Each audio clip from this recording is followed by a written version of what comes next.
Hello everyone, welcome to my channel Nursing Couple Academy. So I hope you all will be fine today. Today I will let you know the quote of the day. So the quote of the day is learning is priceless. Okay, so जो learning है that is priceless, and the beautiful thing about learning, the learning is that nobody can take it away from you. सो एक beautiful thing है किसके बारे में, learning के बारे में, कि इसको कोई भी आपसे नहीं ले सकता. तो this is the beautiful thing of about learning. So learning is priceless. Okay, next we will come on the topic. The topic is marriage. So today we will discuss about marriage. So marriage is a relationship between a man and a woman who are permitted to have children. तो marriage कैसा relationship है? Marriage is a relationship between a man and women. तो ये एक ऐसा relationship है जो एक मैन एंड वुमेन के बीच में होता है, and who are permitted to have children and they have permitted to the children. तो बच्चों के लिए भी क्या होता है, परमिशन होता है कि वो क्या कर सकते हैं, अपने बच्चे कर सकते हैं.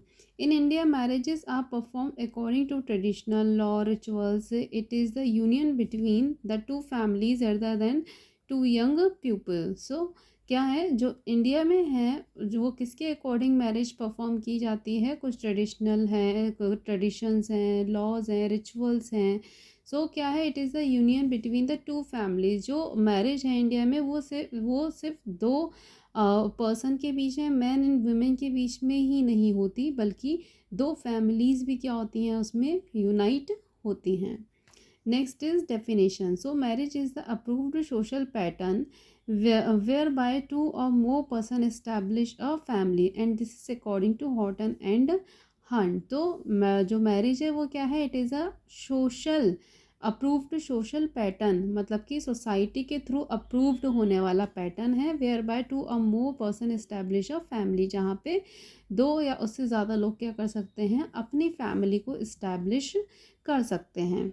Next is according to Malinowski. So marriage is a contract for the production and maintenance of children. तो मैरिज क्या है, एक ऐसा कॉन्ट्रैक्ट है जिसमें क्या कर सकते हैं, production and maintenance of children. ठीक है, बच्चे कर सकते हैं, उनका टेक केयर कर सकते हैं. Next is according to lawn.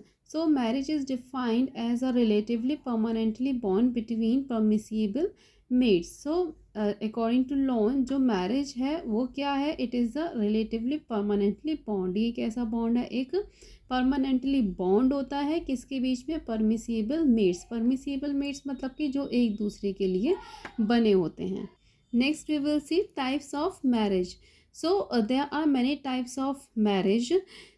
तो मैरिज के टाइप्स हैं. First is monogamy, second is polygamy. So जो मोनोगेमी है वो क्या है, दो पार्ट्स में डिवाइडेड है, the serial monogamy and non serial monogamy. And polygamy divided है थ्री पार्ट्स में, polygyny, polyandry and group marriage. And polygyny is divided into sororal polygyny, non sororal. And polyandry is divided into two, fraternal polyandry and non-fraternal polyandry. And next is group marriage. So we will see one by one. So first one is monogamy. So monogamy क्या होता है? Monogamy is universal type of marriage which almost exists in every society. In such type of marriage, one man is married to one woman. तो monogamy कैसी marriage है, it is a type of universal marriage. ठीक है, जो हर एक society में क्या करती है, एग्जिस्ट करती है. And in such type of marriage one man is married to one women. तो इस मैरिज में क्या होता है कि एक मैन एक वुमेन से ही शादी करता है, या फिर एक वुमेन एक मैन से ही शादी करती है. तो this is the type of monogamy. And सबसे ज़्यादा इंडिया में यही मैरिजेस देखने को मिलती हैं. ठीक है, and next will C.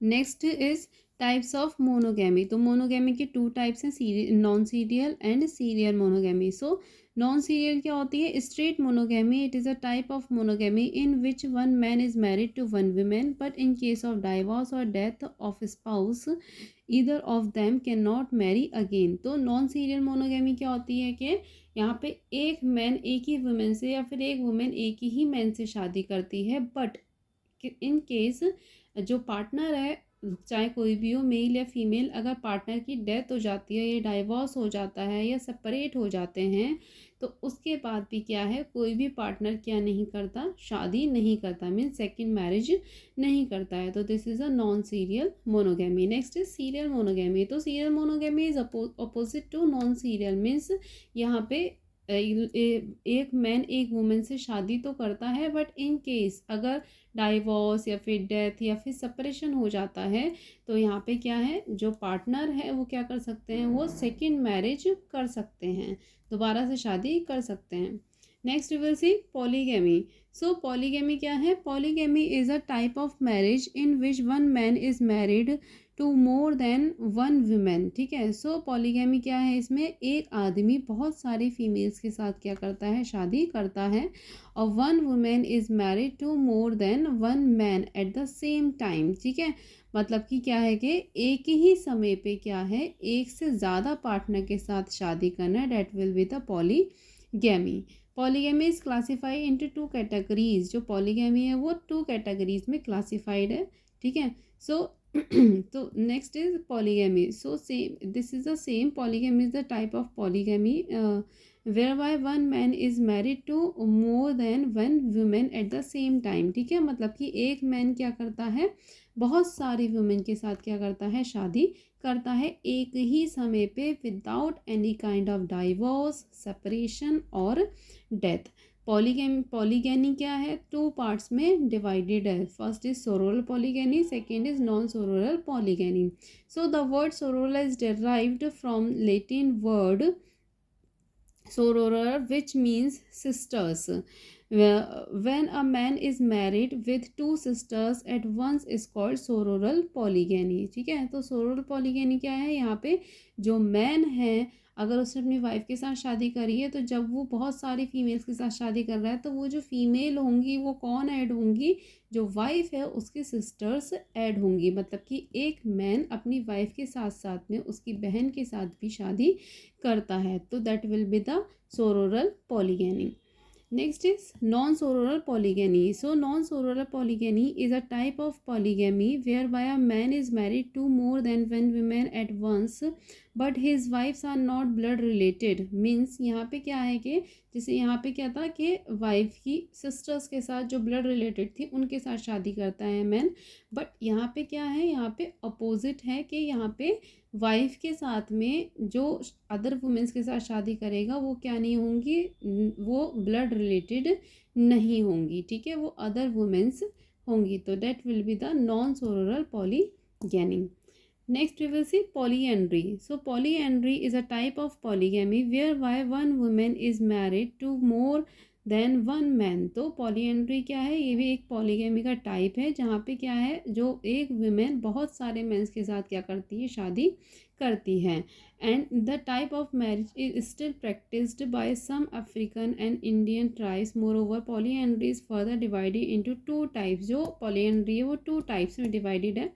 First is fraternal and second is non fraternal polyandry. So जो फ्रेटर्नल पॉलीएंड्री है, fraternal polyandry is a type of marriage in which two or more than two brothers take a single women as their common wife. तो जो fraternal होता है इसमें क्या होगा, जो वन वुमेन है, जो एक वुमेन है, वो किससे शादी करेगी, एक से ज़्यादा आदमियों के साथ शादी तो करती है, बट जो एक से ज़्यादा आदमियों के साथ शादी कर रही है वो कौन होंगे, उसके ही हस्बैंड के ब्रदर्स होंगे, तो that will be the fraternal polyandry. Okay, next we will see non fraternal polyandry. तो यहाँ पे क्या है, जैसे कि फ्रेटर्नल में क्या था कि अपने हस्बैंड के ब्रदर के साथ शादी करती है एक वुमेन, और यहाँ पे क्या हो जाएगा, अपोजिट हो जाएगा कि अपने हस्बैंड के अलावा अदर मैन के साथ शादी करती है जो कि ब्लड रिलेटेड नहीं होते हैं, तो that will be the non fraternal polyandry. Next is group marriage. तो ग्रुप मैरिज क्या है, group marriage refers to a type of marriage whereby a group of women are married to a group of man. तो group marriage क्या है, ये भी एक शादी का टाइप है जहाँ पे बहुत सारी वुमेन ग्रुप में क्या करती हैं, बहुत सारे मैन के साथ शादी करती हैं, तो that will be the group marriage. Next we will see characteristics of marriage. तो जो मैरिज है उसकी क्या करेक्टरिस्टिक्स हैं, marriage is a permanent bond between husband and wife. जो मैरिज है वो क्या है, एक परमानेंट बॉन्ड है हस्बैंड एंड वाइफ के बीच का। Okay, next is marriage is a specific relationship between two individuals of opposite sex. Marriage क्या है, एक स्पेसिफिक रिलेशनशिप है जिसको स्पेसिफाई किया जा सकता है, ठीक है, किसके बीच का, टू इंडिविजुअल्स के बीच का, जो कि अपोजिट सेक्स होते हैं, man and women. Next is marriage requires social approval and the relationship between man and women must have social approval without which marriage is not valid. तो मैरिज क्या है, मैरिज क्या रिक्वायर करती है, social approval, मतलब society का approval होना चाहिए. The relationship between man and women must have social approval. तो जो हस्बैंड एंड जो मैन एंड वुमेन के बीच का रिलेशनशिप है, ठीक है, सो वो क्या होना चाहिए, सोसाइटी में अप्रूवल होना चाहिए, ठीक है.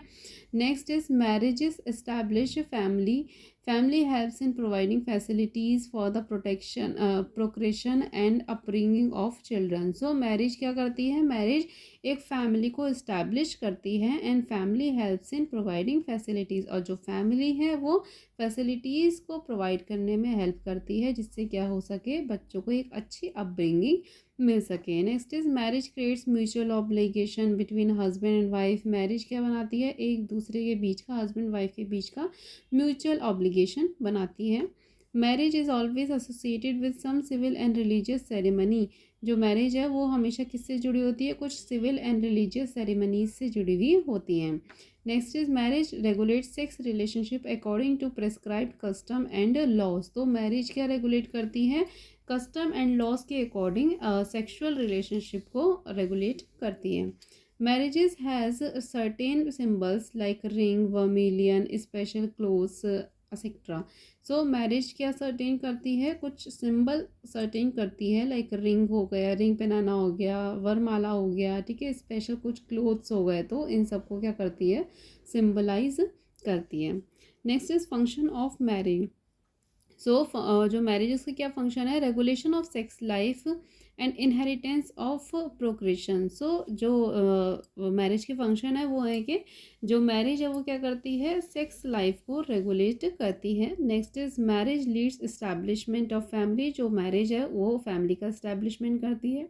प्रोवाइड्स इकोनॉमिक कॉपरेशन, और इकोनॉमिकल कॉपरेशन प्रोवाइड करती है. Marriage contributes to emotional and intellectual stimulation of the partner. जो मैरिज है वो पार्टनर्स के बीच में एक कंट्रीब्यूशन करती है, किस चीज़ में, कि क्या हो सके, जो पर्सन है वो इमोशनली एंड इंटेलेक्चुअली क्या हो सके, कनेक्टेड हो सके एंड सपोर्टिव हो सके. Next is marriage aims at social solidarity. जो मैरिज है उसका उद्देश्य क्या है, ताकि सोसाइटी में सॉलिडेरिटी बनी रहे. Define social position of individual. ठीक है, जो पर्सन है उसका सोशल पोजीशन क्या करता है, डिफाइन करता है मैरिज. प्रोवाइड्स कंपेनियनशिप, एंड एक कंपेनियनशिप प्रोवाइड करता है. Minimize the social distance between groups, और जो ग्रुप्स के बीच में सोशल डिस्टेंस है उसको मिनिमाइज करता है. Next we will see different marriage customs in India. Different marriage custom in India means, जैसे इंडिया में क्या है, सब अलग अलग धर्म के लोग हैं, अलग अलग रिलीजियस पीपल हैं, जैसे हिंदू, मुस्लिम, सिख, ईसाई, बौद्धिस्ट, ठीक है. सो सब अलग अलग तरीके के लोग हैं, तो सबके क्या हैं, अपने अलग अलग कस्टम्स हैं, ठीक है. मैरिज को लेकर के सबके अपने अलग अलग कस्टम्स हैं. जैसे कि हिंदू मैरिज में क्या होता है, वरमाला होती है, शूज स्टीलिंग होता है, ठीक है. सो कुछ रिचुअल्स है, कन्यादान होता है. तो these all are the rituals of Hindu marriage या फिर marriage customs. Next is Muslim marriage. तो जैसे कि मुस्लिम मैरिज में क्या है कि मुस्लिम मैरिज में क्या है, कुछ ट्रेडिशन फॉलो करते हैं. जो उनकी वेडिंग सेरेमनी होती है उसको बोलते हैं जनरली निकाह, ठीक है. तो वहाँ पे निकाह किया जाता है. And the Sikh marriage. तो सिख मैरिज में क्या है, इसमें भी अपने अलग अलग रिचुअल्स होते हैं. जो वेडिंग है वो कहाँ पे होती है, इसमें सिख में गुरुद्वारा में होती है. देन जो मैरिज है वो वहीं पर ही क्या होती है, फिर रजिस्टर्ड की जाती है. Next is Christian marriage. तो जो क्रिश्चियन मैरिज है वो भी क्या होती है, वो भी चर्च में फॉलो की जाती है. और जो क्रिश्चियन मैरिज का जो टाइमिंग है चर्च में, वो क्या रहता है, 6 AM to 7 PM में रहता है, ठीक है. सो जो क्या है, सबके अपने अलग अलग मैरिज को लेकर के क्या है, अपने अलग अलग कस्टम्स होते हैं. Next we will see legislation on Indian marriage and family. मतलब कि जो इंडियन मैरिज और फैमिली है उसको लेकर के क्या लेजिस्लेशन बनाए गए हैं, मीन्स क्या लॉ बनाए गए हैं.